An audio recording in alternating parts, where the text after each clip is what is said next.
Hello and welcome to Queensland Weekender. You know, the good old road trip is pretty much a part of Queensland's DNA. It's been one of the most popular ways of exploring this great state ever since our pioneers first set tracks some 160 years ago. Back then, it was these Cobb & Co coaches that traversed the countryside, taking mail and people from town to town. Well, today I am going to follow in their wheel ruts on a journey west, but in a little more comfort. Over the next few days, I'll be travelling along the Adventure Way Drive, the old Cobb & Co route from Brisbane to Adelaide via Queensland's outback. I'll be driving the leg from Toowoomba to Cunnamulla on a journey that celebrates our pioneering past. From cotton and cattle country to spectacular outback plains. It's an adventure that takes in the best of the West. Stunning scenery, country hospitality, true blue characters, and all in time for a cracking outback festival. I started my journey at the Cobb & Co Museum in Toowoomba, where you can discover the history of the iconic people movers before literally following in their tracks. My first leg takes me to the unofficial capital of the Western Downs, Dalby. And if you time your visit on a Wednesday morning, you can experience the sights, smells and sounds of the country at the weekly cattle sale.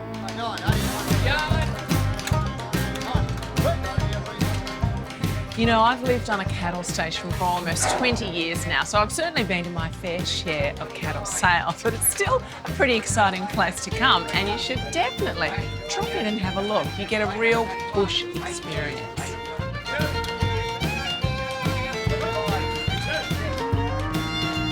Come rain, hail or shine, every Wednesday the Dalby Regional Sale Yards host the largest same-day prime and store cattle sale in the country.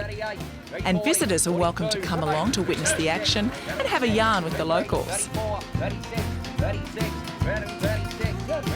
My tip is to keep an eye out for Cedric Duff, whose family's been farming in the area since 1910. I'm 76-year-old and I've been coming here for over 50 years. I love that a cattle producer has got a surname of Duff. I hope you haven't been doing any of it. Oh, I always have a go at me over that sometimes. I bet. While Cedric's visits are more social these days, this is the business end of the cattle industry, with up to 7,000 head moving through the sale yards on the one day. So how it works is the fellas up the top of the auctioneers, and they're auctioning off each head of cattle. They sell by cents per kilo, so the heavier they are, the more they're worth. These big bullocks are probably worth $2,500 each. Let's see. It's quite the spectacle and always a hive of activity. Peter Daniel is one of the blokes doing the auctioning. And just like in real estate, he's selling on behalf of the owner and hoping to get a good price from the buyers. Do you think it'd be a good place for visitors just to come and get a good bush experience, a real bush experience? Yeah, it is. It's a good. They do get the real bush experience. They get to see all types of cattle and all types of characters. You get a very broad idea of what's going on in the bush when you come to the sale yard. While the cattle, the farmers and the cowboy hats are all something you might expect to find in Dalby, the historic pioneering town also offers visitors some unexpected surprises. I guess the old Cobb & Co coaches probably stopped in at a country haberdashery on their journey. These days there is still plenty of great spots to visit, but it's a little more modern.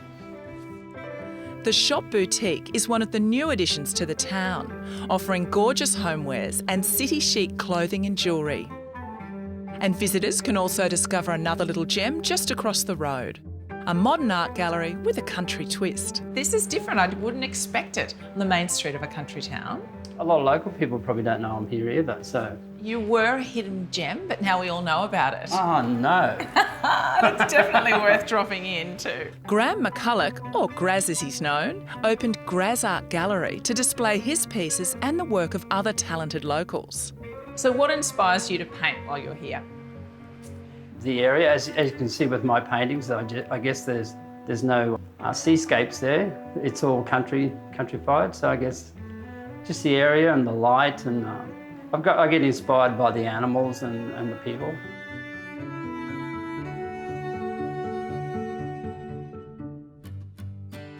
When it comes to enjoying the town's hospitality, even the Dalby digs add a little modern luxury to good old-fashioned country comfort. The Drover's Motor Inn offers renovated spacious rooms that won't cost you a pretty penny. It's centrally located, close to all that Dalby has to offer, and the best part for me is that it's within strolling distance to a pub that I've been hearing all about. Well, how is this? It's not quite the country pub I was expecting. And I'm not just talking about the decor. Mary's has a lovely history of female pub owners. The first owned it back in 1894, which, as you can imagine, that was quite a rare occurrence. Oh, wow. Thank you very much. But the hotel's actually named after Mary Barry. She owned it for almost 60 years and she ran it right up until her death at the age of 91. She's quite the legend around here. Well, cheers to Mary and to this magnificent looking steak. Whew, always a good steak in the country.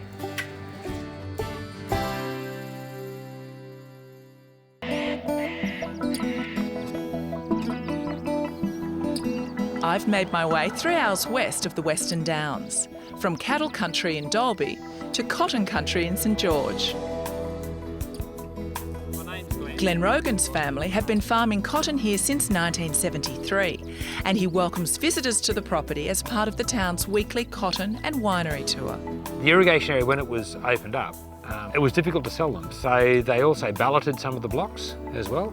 So when this particular farm was balloted, we won it in a raffle. How fantastic. It certainly was a successful way of opening up and developing the inland of Australia. And is it good cotton compared to the rest of the world? Of course it is. You're going to say, yes, the best. Absolutely. Yeah, and it truly is. It's sought after around the world. The international buyers do seek out the Australian crop, and then specifically they seek out the St George crop. While St George is the heart of cotton country and Western Queensland, Glenn put the heart into the industry and the tours. I want to tell my own story. I've lived it and breathed it. I'd like people to hear what we've done from me. It is so interesting, actually. I think so. I enjoy it. I really enjoy farming.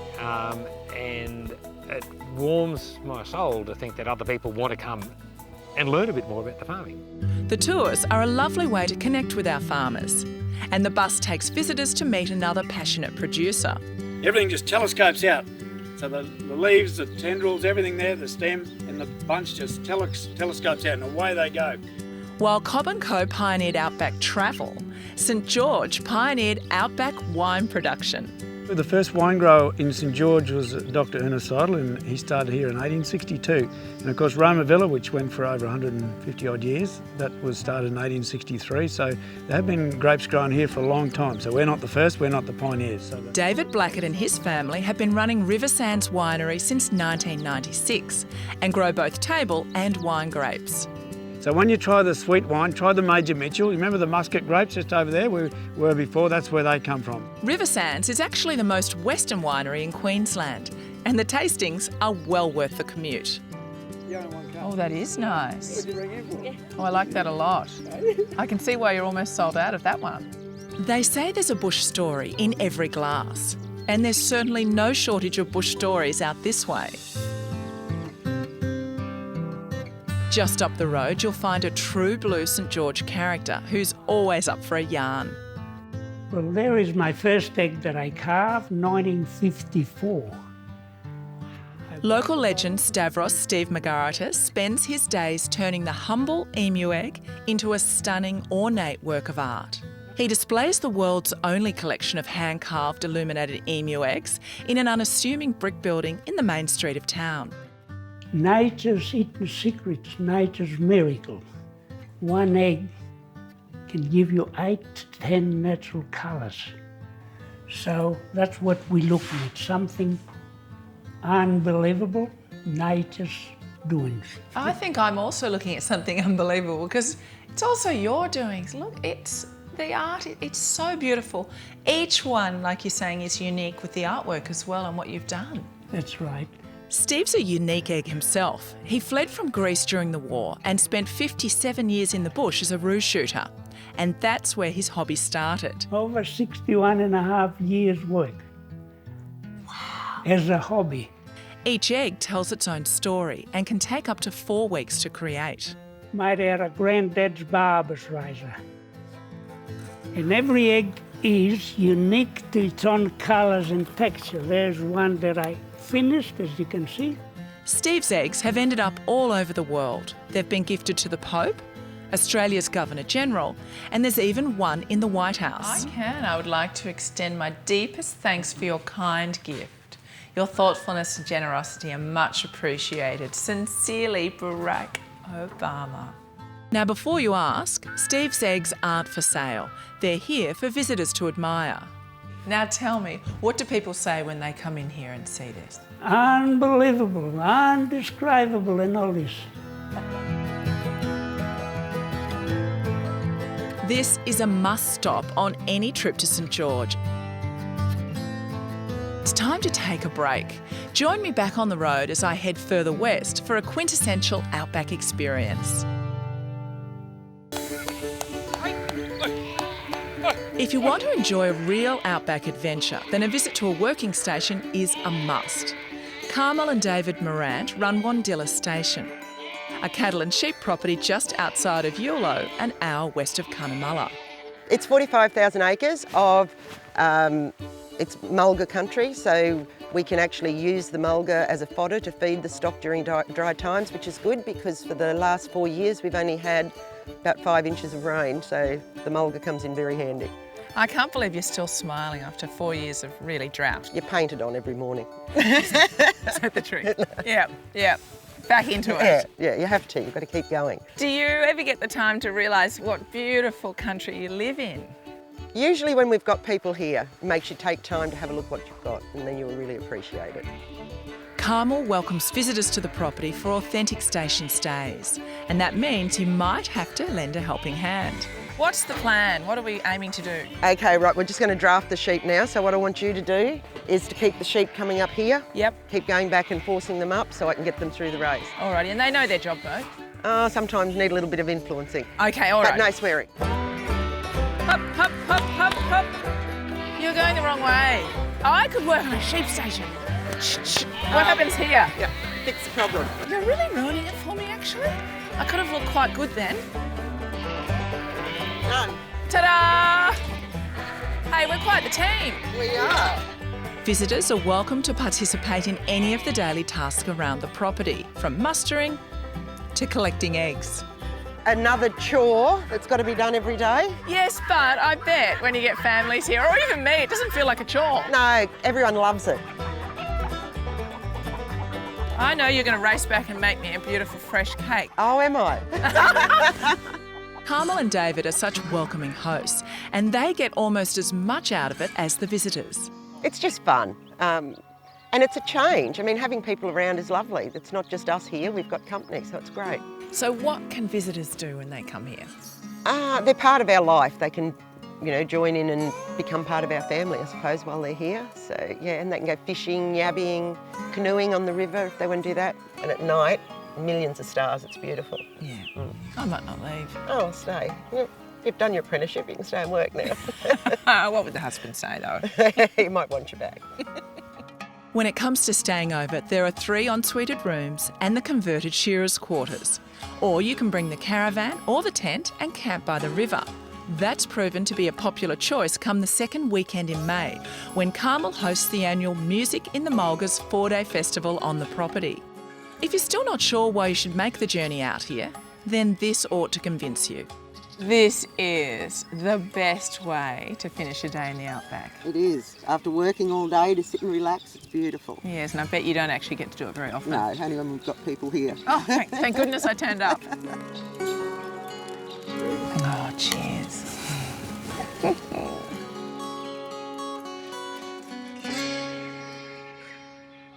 The fella from Cunnamulla, yes, he's the Cunnamulla fella. Welcome to the town, made famous for the Slim Dusty Bush Ballad.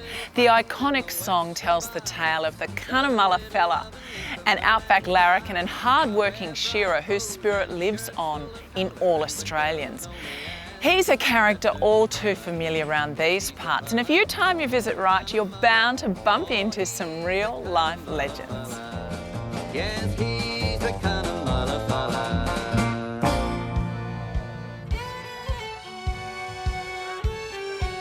Every year in September, the town celebrates its proud pastoral heritage during the Cunnamulla Fella Festival. Over 3 days, visitors can experience the true spirit of the outback, with activities, entertainment, rodeos and competitions that you'll only find out west. The Cunnamulla Fella Challenge. It's made up of several disciplines that have been modified from the old bush work days. Some that are really modified because you wouldn't have seen it in the bush at all, but there is a lot of fun involved. And it's teams of 2 each, and basically the fastest team on each discipline wins a bonus round, and then there's an all-round cash bonus for whoever's got the most points over the 5 disciplines. So we get to push a little wool bale, we get to restack some feed, we get to build a fence, easy. we get to crack a whip, and we get to saw some logs. It's Great. all fun. Cool. Fun with your boots on. The challenges honour the pioneering skills of old, and they give the modern Cunnamulla fellas a bit of a run for their money. Hey, but do you actually work on the land? Do you know how to do any of the things? I mean, they do relate to. Oh, you don't do that on the land. No, they've got generators and drills and, you know. What do you think about the festival? Is it good for the town? It's great for the town. It's really good for the town. It really boosts the town, gets it going, should be more of it. The local boys have done their town proud and taken out a couple of rounds. The local team, ladies and gentlemen, they are in the running for the all-round challenge. But the competition has also attracted some out-of-town talent. This group of fellas have come all the way from Tassie. So what made you think, hey, we're going to come on this big trip, but we're going to enter in the challenge? $50. $50? You thought you might win $50? Yeah, free drinks as well. Not only are the boys enjoying Cunnamulla, but they've loved their whole Outback Queensland experience. I always enjoy the outback because of the people, and when they know you're from Tasmania, you're just automatically welcome. That's music to the ears of festival organiser Liz Land, who works all year to make sure that visitors can experience a true taste of the country in this part of the world. We bring everybody to town. The hospitality is so good in town, and we just want to bring the bush to the people who don't know about it. If you come to Cunnamulla and you don't have fun, you're not trying. The festival will be back again next September, and I recommend making a holiday out of it and heading out here via the Adventure Way Drive. You can experience the rich beauty of the landscape, the warm hospitality of locals, and the Outback's quirky charms. It would make for an incredible trip over a few weeks, so I suggest you visit our website for all the details from today's show. While you're online, there's plenty of other good ideas you can browse there as well. Or search our friends at queensland.com and Queensland Rail Travel. You can keep up with our travels on Facebook and Instagram. And a reminder from last week's show to enter our Winton Way Out West Festival competition on our Facebook page for the chance to win one of 3 prize packs. How's that for excitement? You know, Outback holidays are all about meeting the locals and getting that real country life experience, and you'll get plenty of that out here. I hope I've inspired you to get out this way. I'll leave you while you plan your trip, but make sure you join us next Saturday for more adventures on Queensland Weekender. Bye for now.